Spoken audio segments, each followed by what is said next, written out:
Boa tarde, eu gostaria que você falasse o seu nome completo.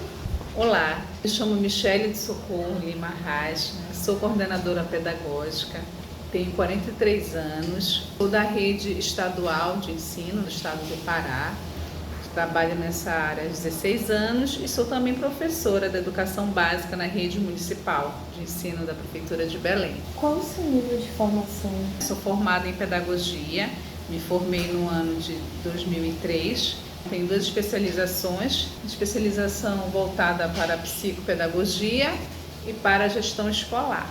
Qual foi a instituição que você se formou? A instituição que eu me formei é uma instituição que não era daqui, chamada UVA, Universidade Estadual Vale do Acaraú. Ela veio aqui para Belém, fiz a minha graduação por lá. Gostaria de saber se a senhora está cursando mestrado, doutorado ou outra especialização.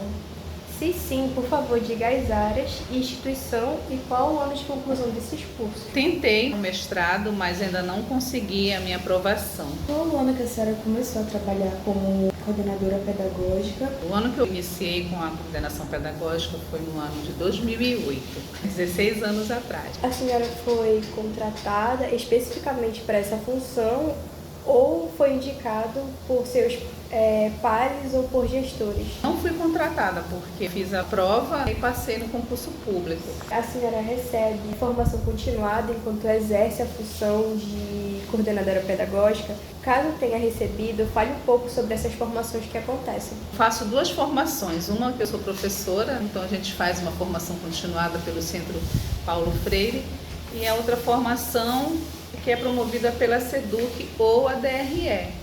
Quando é o polo que a gente atua, a gente sempre está presente. Enquanto coordenador pedagógico, com quais séries ou níveis de ensino, ou até mesmo disciplinas, de áreas de conhecimento dos professores que a senhora trabalhou? Já trabalhei com ensino fundamental, do 6º ano ao 9º ano, e agora, atualmente, eu trabalho com o ensino médio, do 1º ao 3º ano. Se tratando de coordenação pedagógica, relate a sua experiência com os alunos ou com os pais, com os professores e com os gestores e os demais técnicos durante o ano. Quais são os principais projetos, as atividades, as avaliações? Enquanto coordenadora pedagógica, estou lá para mediação entre os pais, professores, alunos. A gente trabalha com a habilidade e sensibilidade de se comunicar, de estar ali sempre mediando. Como é que a gente trabalha com os professores? De uma maneira coletiva ou individual, organizando o planejamento, os projetos, dando suporte no diário de classe do professor nesse preenchimento, realizando reuniões com os pais, professores, equipe também gestora, aí até formações. Então sempre a gente tenta manter o que? A postura crítica, reflexiva e voltada para o olhar do desempenho do aluno. Como é que ele está se desenvolvendo na sala de aula? Como é que está essa relação com o professor? E a gente trabalha muito a questão também desse apoio com os pais, o apoio com os alunos. Como é que eles estão? O que eles precisam? A gente tenta ali da melhor maneira possível resolver os problemas, as situações que aparecem. Poderia me descrever uma situação desafiadora que a senhora passou sendo coordenadora pedagógica? Posso elencar, sim, duas. Uma, colocar em prática as ações e projetos na escola, porque não é fácil, a gente depende de várias redes, além do apoio dos professores, da direção da escola, técnicos. Todos que compõem a escola, a gente precisa desse apoio. Então, colocar em prática os projetos e planejamentos não é tão fácil. E uma outra situação desafiadora que eu posso elencar é a questão dos conflitos entre os alunos, né, que a gente tem em sala, que a gente tenta mediar, conversar. Como eles são de menores, a gente chama os pais para ter essa conversa, né, para fazer sempre esse momento de harmonia, um momento de paz e verificar sempre assim, quais são os direitos, quais são os seus deveres na escola. Sempre estar educando para a paz, educando para que ele tenha uma postura crítica, reflexiva, mas também que ele tenha essa cultura de paz. A resolução desses conflitos entre alunos é o que mais, no momento, é desafiador para a coordenação pedagógica. Com relação ao seu trabalho como coordenadora pedagógica, como se dá o planejamento de suas atividades e a relação com os demais professores e suas respectivas disciplinas? A gente trabalha com o ensino médio, a gente está naquela fase agora do novo ensino médio. Então, todo ano, o que a gente está percebendo? Modificações no novo ensino médio. Modifica o currículo, modifica a LDB, modifica... Então, são várias situações que aparecem. A gente, quanto coordenação pedagógica, tem que estar sempre fazendo, garantir uma gestão democrática na escola, a participação ativa dos professores, dos alunos, tá? Nessa execução dos projetos também, o fortalecimento da família e escola, e para que a gente consiga que o aluno seja bem-sucedido. A gente necessita sempre também do apoio de todos que compõem a escola. Sempre a coordenação está fazendo esse acompanhamento dos professores nas ações pedagógicas. Resultados, avanços, o que a gente pode melhorar, o que a gente teve de resultado negativo, né? Sempre a gente verifica para poder fazer uma análise e melhorar. Eu acredito que todas essas relações que compõem a dinâmica dentro da coordenação, elas são muito ricas para poder estar fazendo o desenvolvimento dessa escola, né? Para que ela ande e promova uma educação de qualidade. E a gente tem a perspectiva dos pontos negativos, que são desafiadores, mas a gente também tem aqueles que fazem com que a gente se anime, que dá um gás, que são as situações que nos causam um quentinho no coração, sabe? E para a senhora, quais seriam essas situações positivas que, como coordenadora pedagógica, te fazem refletir mais dentro dessa escola? Tanto que a senhora já atuou antigamente no fundamental, como agora no ensino médio. O que é o lado positivo? É o lado que a gente consegue, a gente tem uma boa relação na escola, essa relação com os professores, porque tem alguns, assim, a gente observa certos comentários, experiências que a gente pode observar o quê? Certas pessoas falam situações assim, a coordenação pedagógica veio só para vigiar, só para olhar, só quer saber de mandar. Não é por aí. Então, o nosso papel é esse, de estar sempre buscando os laços, né? Fortalecendo esses laços, buscando essa parceria, porque quanto mais a gente estiver próximo, quanto mais a gente estiver também, temos que ter afetividade, né? Não é só o profissional, para que as coisas consigam andar assim de uma maneira positiva na escola, né? A gente pode ver assim, o que é esse positivo? O que a gente pode ver como positivo quando a gente consegue executar nossas ações? Quais são as ações? Os projetos, os planejamentos, quando a gente vê que o projeto foi realizado, quando a gente vê que o PPP saiu da gaveta, como a gente pode dizer, saiu do papel, está sendo executado, quando a gente vê aquele aluno bem-sucedido, a gente pode ver como positivo, saber que ele saiu da escola e ele ingressou numa faculdade, que ele conseguiu um bom emprego, que ele conseguiu se equilibrar, ter uma boa relação com a família dele. Então, tudo isso nós temos como lado, essa é a gratificação, é o lado positivo, né, da coordenação pedagógica. Em relação a essa questão de que às vezes as pessoas têm essa perspectiva de que o coordenador pedagógico está ali só para vigiar, e na verdade não é isso, tem essa questão também em relação a horas de trabalho. Então, você, como coordenadora pedagógica, acha que trabalha mais do que se estivesse atuando como docente? Quantas horas a mais ou a menos a senhora trabalha enquanto coordenadora pedagógica? Como professora, nós temos o trabalho, né, de 100 horas. E como na parte de técnico, na coordenação pedagógica, já estende mais um pouco, são 150 horas na função. Então, a gente trabalha 50 horas a mais.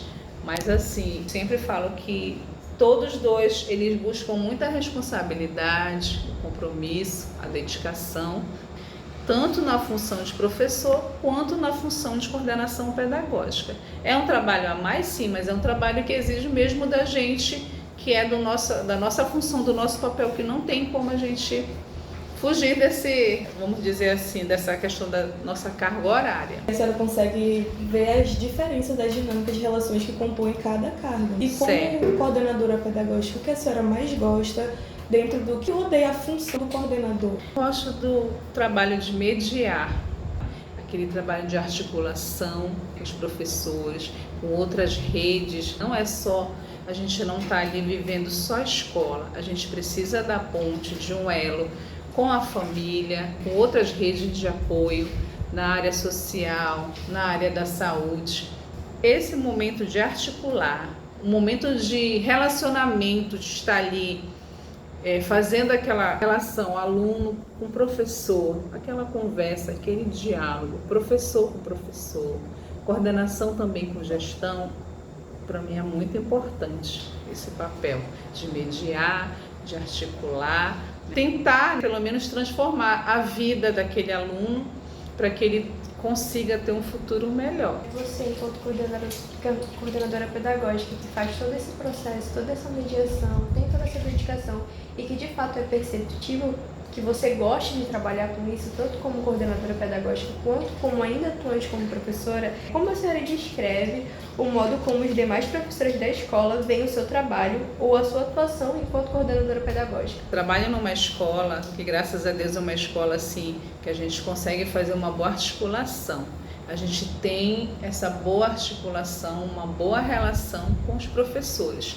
Não é só aquele olhar, daquela postura, porque eu sou coordenador, porque eu venho só para querer ficar pedindo tal coisa. Não, é a nossa função, faz parte sim, mas tem aquela postura de como vou chegar com o meu professor para a gente sentar, desenvolver um bom trabalho, como eu vou conversar com os pais, a comunidade em geral e nossa equipe toda da escola, não só gestão, mas também o nosso apoio e os funcionários em geral, nossa comunidade toda escolar. Eu diria que tanto os alunos como a comunidade por parte da família veria o seu trabalho. Eles são presentes o suficiente para a senhora conseguir formular uma percepção de como eles poderiam ter um ponto de vista de como a senhora atua. A gente tenta dar o suporte da melhor maneira possível. E como a gente sabe que, infelizmente, não tem muita participação dos pais da família na escola, infelizmente é uma realidade, a gente tenta buscar com reuniões. Quando não conseguimos com reuniões, manda um recadinho, entra em contato por telefone, faz uma busca ativa para tentar sempre trazer os pais, a comunidade para a escola.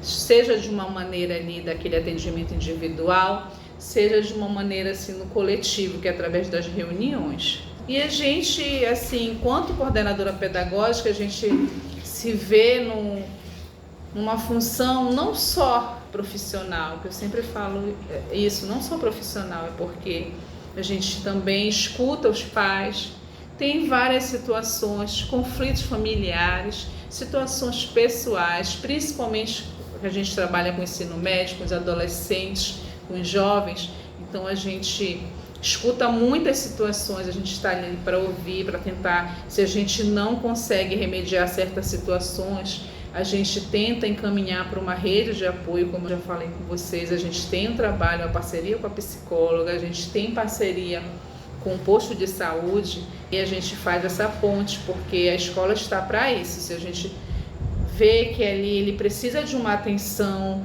um especialista mais assim na área social, no atendimento psicológico, na saúde, a gente encaminha. Então a gente sempre faz essa parceria. É além da escola. Então os pais assim, muitos nos procuram também. Quando procuram, não é só para falar da questão do desempenho do seu filho na escola, mas sim também às vezes ultrapassa a escola.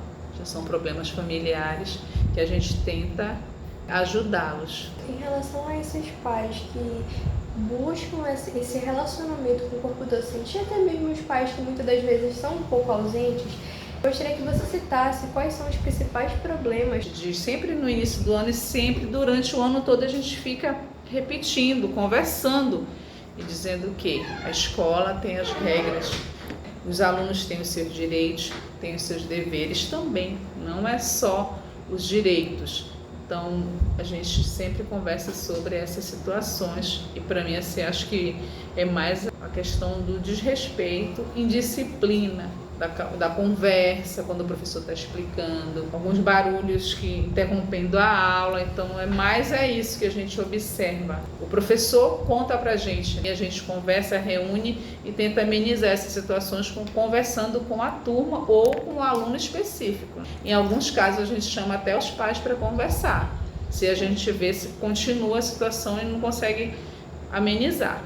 Em alguma dessas situações que vocês chegaram a chamar os pais, vocês tiveram algum problema com os pais em relação a essas divergências que os filhos deles acabaram respondendo, o professor, ou não prestaram atenção? Tiveram alguma divergência com algum desses pais, o corpo docente? Graças a Deus, não. Como é ensino médio, são várias disciplinas, então a gente escuta primeiro não só um professor, são todos os professores que estão ali para poder chamar esse pai. Então, assim, o pai nos apoia. Tem alguns pais que nem sabiam que a atitude do aluno era assim na escola, se admirava, e outros já sabiam, e a gente tenta fazer com que tenha mais essa reflexão para que ele mude a postura e a atitude dele na escola. Porque educação não é só na escola, a educação também vem de casa. Então tem essa situação. O pai, muitos nos respeitam, e também eles apoiam, dizem que o filho está errado e vai tentar ajudar para que a gente consiga reverter aí essas situações. A senhora está compartilhando mais uma resolução de problema individual, que você chama o aluno separadamente, ou o professor, ou quem esteja causando o problema, para poderem entrar num acordo, numa mediação para resolver aquele conflito. Mas quando se tem um conflito em grupo, a senhora tem alguma dinâmica que use? A gente faz assim, algumas dinâmicas em grupo. Quando a gente vê que as situações, vamos dizer, ainda continuam, a gente pede um suporte. Suporte de quem? Olha, a gente está precisando, porque a gente acha que naquela turma a situação de disciplina está demais, então vamos chamar um profissional da área, né, um psicólogo, um assistente social. Então eles ajudam a gente dando palestras, fazendo roda de conversa, oficinas, quando já vai para uma dimensão maior, quando não é só um ou dois. Além da gente chamar os responsáveis para ter aquela conversa, convocar. A gente faz esse trabalho também, de dinâmica, de oficina, roda de conversa, para que a gente consiga amenizar a situação. Essas intervenções em grupo, elas surgem um efeito positivo e de fato eficaz? Tem alguns casos que os próprios alunos, eles nos procuram e relatam o resultado do que foi aquele momento da oficina, da dinâmica, da palestra. Então a gente sempre fica esperando assim esse retorno deles. A gente fica observando não só deles como dos professores. Então acredito sim que dá um efeito bom, os alunos conseguem refletir, verificar e tentar ter novas posturas, novas atitudes em sala, não só em sala como em toda a escola. A senhora recebe alguma gratificação financeira atuando como coordenadora pedagógica? Se recebe, diga o percentual de aumento em relação ao salário do docente. Quando a gente passa no concurso público, no caso, nós já temos aquele salário ali baseado para a coordenação pedagógica. Por exemplo, no Estado não há essa gratificação extra. É a nossa função mesmo, já vem o nosso salário em cima das remunerações e tudo, gratificações, dependendo da nossa titularidade, do nível de escolaridade. Nós, como pedagogas em formação, a gente sempre está consultando muitos autores, e aí quando a gente vai para o campo, outra área de pesquisa, seja nos estágios obrigatórios das disciplinas ou até mesmo em estágios não obrigatórios, a gente consulta muito autores frequentemente. E a gente percebe que os professores que estão em atuação, eles já têm um repertório bem construído, eles não ficam consultando. E a senhora conseguiria lembrar desse momento em que a senhora tinha uma busca recorrente a autores, e se tinha um autor específico que a senhora sempre ia lá consultar para poder nortear a sua prática? O Paulo Freire, que até hoje trabalha a nossa educação libertadora, a Jussara Hoffmann, que é a linha dela voltada para a avaliação da aprendizagem. Então, o meu TCC, a monografia foi toda voltada para a Jussara Hoffmann. nessa área da avaliação. Vitor Paro também, que gostava muito de fazer as leituras do livro, porque volta para a área da administração, a parte pedagógica, da coordenação. A gente sabe que o coordenador pedagógico ele tem uma grande importância para o corpo docente, mas a gente gostaria de saber, na sua opinião, qual a importância do trabalho do coordenador pedagógico para o processo de ensino-aprendizagem na educação básica e relações que são estabelecidas na escola. O coordenador pedagógico ele tem essa função de mediar os conflitos, tem que ter uma habilidade e sensibilidade para se comunicar, no sentido que ele não pode chegar, ter uma conversa muito ríspida com aquele aluno, por exemplo, deixar o aluno numa situação de medo, que ele não pode chegar, não pode ter uma conversa, não se tornar um amigo, não pode se abrir. Então tem que ter essa habilidade de comunicação, como se expressar, como chegar com aquele aluno, principalmente com essa juventude que a gente lidar.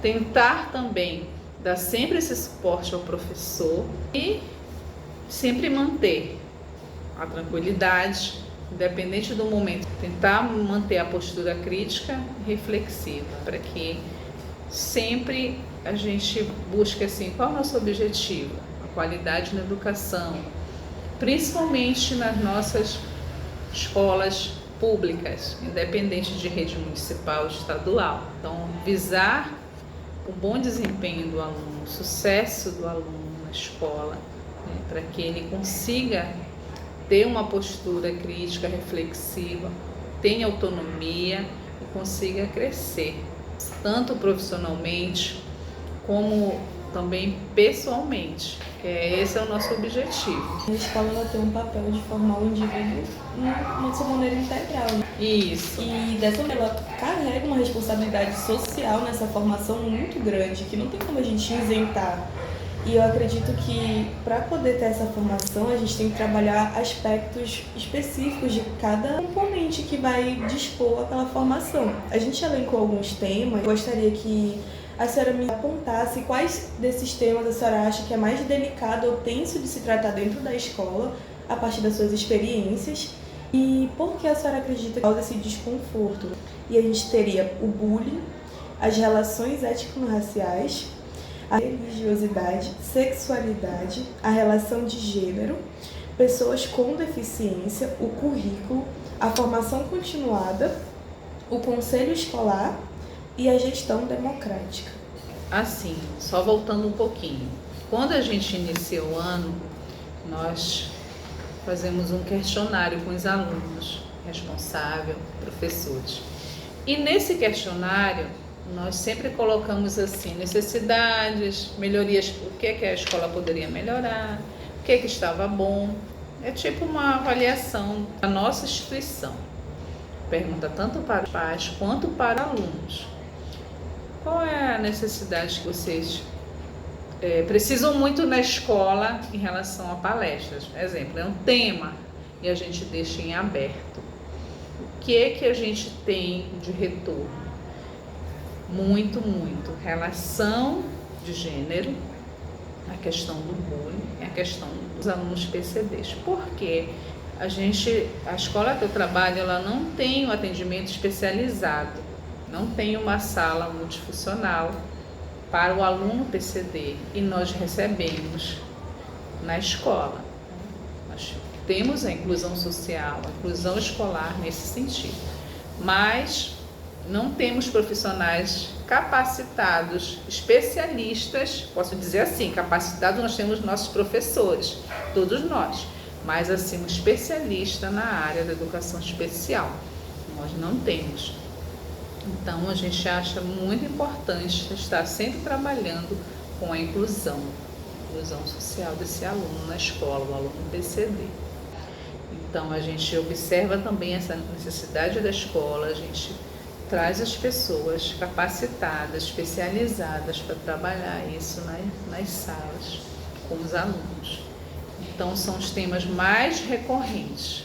Eu gostaria de saber se a senhora tem algum artigo, entrevista ou livro da sua autoria sobre a sua atuação como coordenadora pedagógica. Bom, não tenho na minha área de coordenação pedagógica, tenho na área como docente. Caso você tenha, você pode nos solicitar a referência desse artigo ou desse livro que você tem?